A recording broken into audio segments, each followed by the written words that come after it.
कभी आपके भी दिल में क्या कोई बात ऐसी जो घर कर गई हो, सालों साल बीत गए हों उस बात को, और वो बात आपकी बाहर नहीं निकल रही दिल से?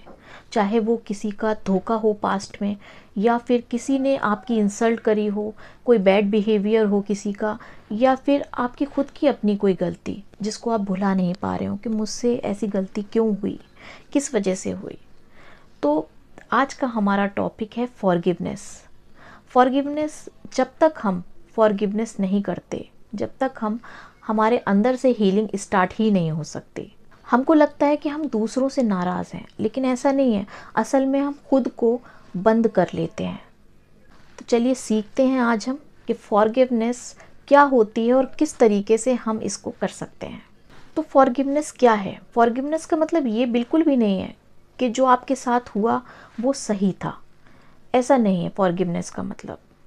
फॉरगिवनेस का मतलब है कि मैं अपने दुख के ऊपर अपनी शांति को चूज़ करती हूँ। ये एक इमोशनल डिटॉक्स है। जब तक ना हम दूसरों की हुई गलतियों का बोझ खुद लेकर अपने हार्ट पे घूमते रहेंगे, तो आप ही बताओ क्या क्या आपकी हीलिंग हो सकती है? ऐसे में आप उस पेन को जब तक रिलीज़ नहीं करोगे अपने अंदर तक, जब तक आप खुद को हील कर ही नहीं सकते। छोटे से एग्जाम्पल से आपको बताती हूँ कि आपने मान लीजिए कोई किसी की गलती है की हुई, और उसको आपने एक पत्थर अपने हाथ में होल्ड करके रख लिया कि ये वो गलती है जिसको आप होल्ड करके रखे हो। अब आप उसको पकड़े हो, सालों पकड़े हो, सालों पकड़े हो, तो क्या होगा? आपके हाथ में दर्द होना स्टार्ट हो जाएगा, राइट? ऐसा भी हो सकता है कि वो पत्थर कभी ज़्यादा तेज़ चुभे तो आपके ब्लड भी आ सकता है, आपकी एनर्जी भी ड्रेन होगी। और अगर आप उसी पत्थर को छोड़ दो तो क्या होगा कि आपका हाथ हल्का हो जाएगा। आप जो अपने हाथ पे जो बोझ लेके घूम रहे थे ना, आप उस बोझ को रिलीज़ कर पाओगे। मतलब सिर्फ इतना है कि आपको पत्थर छोड़ने का मतलब आपने डिसाइड कर लिया कि अब और दर्द आपको नहीं सहना।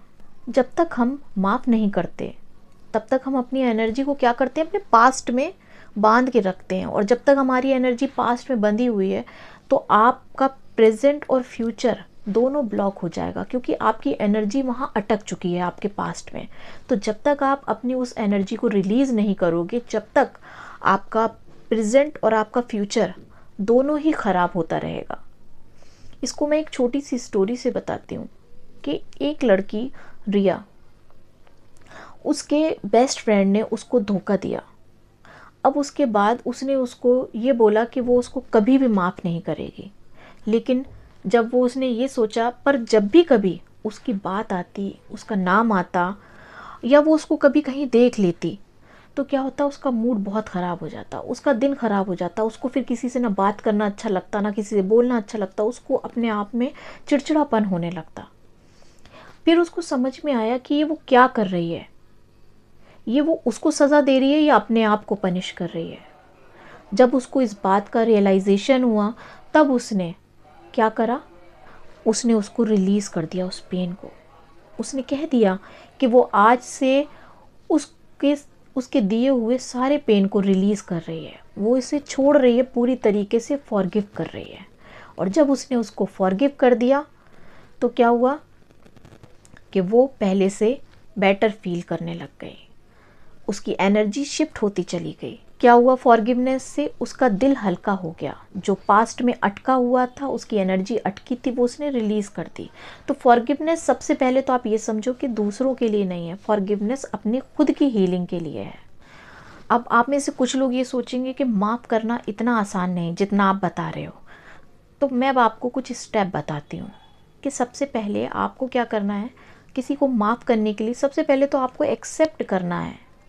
फर्स्ट स्टेप ही आपका एक्सेप्टेंस है कि आपके साथ कुछ गलत हुआ, कुछ हर्ट हुआ, तो आपको एक्सेप्ट करना है कि हाँ, मेरे साथ कुछ बुरा हुआ। सेकंड स्टेप है, जब आपने एक्सेप्ट कर लिया कि आपके साथ कुछ गलत हुआ है, तब आपको उससे आपको सीख क्या मिली, आपको ये सोचना है। क्योंकि आपको मालूम है कि कुछ भी बुरा होता है ना, वो हमें कुछ ना कुछ सीख ज़रूर दे के जाता है। हमारी लाइफ में जब भी कोई रिलेशनशिप टूटा होगा, तो हमें समझ में आया होगा कि हमने शायद अपनी बाउंड्रीज़ मेंटेन नहीं करी, या हमने अपनी सेल्फ रिस्पेक्ट का ख्याल नहीं करा, या फिर कुछ भी आपको सीख ज़रूर मिली होगी। ऐसा कभी नहीं होता कि कुछ भी बुरा हुआ हो और हमें सीख ना मिली हो, है ना। तो हमें उस सीख से सीखना है कि हमें क्या सीख मिली। अब आपको थर्ड स्टेप करना है फॉरगिवनेस कॉन्शियसली, यानी कि आपको एक ब्लैंक पेपर लेना है, उस पर आपको लिखना है आई फॉरगिव। जिसको भी, जिस बंदे को भी आपको माफ़ करना है, आप उसका नाम लिखो, आई फॉरगिव यू, मैं तुम्हें माफ़ करती हूँ, मैं रिलीज़ करती हूँ, आई चूज़ पीस, है ना। और उसके बाद आपको खुद से भी माफ़ी मांगनी है कि मैं खुद को माफ़ करती हूँ, क्योंकि मैंने इस पेन को अपने अंदर अभी तक होल्ड करके रखा था, इसलिए। और मैं अब से अपने आप को रिलीज़ करती हूँ, सारे नेगेटिव इमोशंस को जो भी मेरे अंदर थे, मैं उन सब को रिलीज़ करती हूँ और अपने आप को हल्का करती हूँ।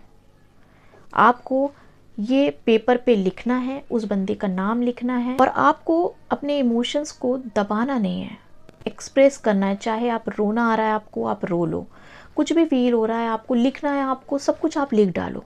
और लिखने के बाद में उस पेपर को फोल्ड करो, और फोल्ड करने के बाद ग्रेटिट्यूड के साथ आप उसको जला दो। बहुत अच्छा हुआ मेरे साथ जो ये हुआ, और थैंक यू बोलो कि इससे मुझको ये सीख मिली, इस चीज़ से मुझको ये सीख मिली। आप उसको जला दो या फिर टीयर कर दो। ये एक सिंबॉलिक रिलीज़ है। फोर्थ स्टेप क्या करना है, आपको मूव ऑन करना है। मूव ऑन किस तरीके से कर सकते हो अपनी लाइफ में, आपको जो कुछ भी पसंद है ना करना, आपकी हॉबीज़ जो कुछ भी है आप उसको चूज़ करो। आप अपने खुद के लिए टाइम निकालो, चाहे आप मेडिटेशन करो, चाहे आप म्यूज़िक सुनो, चाहे आप वॉक पे जाओ, या फिर आपको जो भी पसंद है आप वो काम कर सकते हो। लेकिन अपने लिए आपको कुछ देर का टाइम ज़रूर निकालना है। अगर आपको लिखना पसंद है तो आप डायरी में लिखना चालू करो। अब आप मेरे साथ 1 मिनट का ये एफर्मेशन स्टार्ट करो। सबसे पहले एक डीप ब्रीथ लो और बोलो, I choose peace, I forgive myself, I forgive others, I am free, I am light.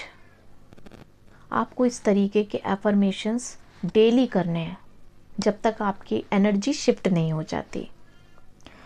अब आपका टास्क क्या है आज का, मैं डेली आपको टास्क दूंगी। कल आपने जो आपको मैंने टास्क दिया था वो आप में से कितने लोगों ने करा वो मुझे कमेंट करके बताना। और आज का टास्क ये है कि आपको कॉपी पेन लेना है और उस पर आपको राइट डाउन करना है, आपको फॉरगिव करना है उस बंदे को, जैसे मैंने आपको बताया उस बंदे को आपको माफ़ करना है, किस तरीके से फॉरगिव करना है, और उसके बाद उसको जला देना है विद ग्रेटिट्यूड। और 5 मिनट के लिए आपको होपोनोपोनो ज़रूर करना है, क्योंकि वो आपके अंदर जो भी नेगेटिव एनर्जी, नेगेटिव इमोशंस जो भी कहीं अटके हुए हैं, फंसे हुए हैं, वो उन सबको रिलीज़ कर देगी, जिसकी वजह से आपके प्रेजेंट में जो कुछ भी होगा ना, जो कुछ भी प्रॉब्लम होगी वो सब ख़त्म हो जाएगी। आपका फ्यूचर अच्छा हो जाएगा क्योंकि आपकी एनर्जी रिलीज़ हो जाएगी। तो आपको होपोनोपोनो करना है, आप सभी जानते हैं किस तरीके से करना है। I am sorry, please forgive me, thank you, I love you. ये आप अपने खुद के लिए कर रहे हो। आई एम सॉरी आप अपने खुद से माफ़ी मांग रहे हो, खुद को बख्श रहे हो, खुद को थैंक यू बोल रहे हो और खुद को आई लव यू बोल रहे हो, राइट। आपको ये 5 मिनट की प्रैक्टिस आपको डेली करनी है। I set myself free today, आपको कमेंट में फटाफट से लिख डालना है। और डे 3 के लिए बिल्कुल रेडी हो जाइए, क्योंकि डे 3 में मैं आपके लिए लेके आऊँगी ग्रेटिट्यूड, सिखाऊंगी कि किस तरीके से आपको अपने लिए ग्रेटिट्यूड करना है। इन 7 डेज़ में आप मुझे कमेंट करके खुद बताओगे कि आपकी लाइफ में कितने चेंजेस हो गए। और चैनल को लाइक सब्सक्राइब करना नहीं भूलना है, ताकि डे 3 भी आप देख पाओ। अगर कोई डे 2 देख रहा है तो वो पहले डे 1 को देख ले, फिर डे 2 को देखे। इस तरीके से आपको सीरीज़ में देखना है। अब जिसको भी इसकी ज़रूरत हो आप प्लीज़ उसको ये वीडियो उसके साथ शेयर ज़रूर करना। तो चलिए मिलते हैं कल फिर। Thank you so much.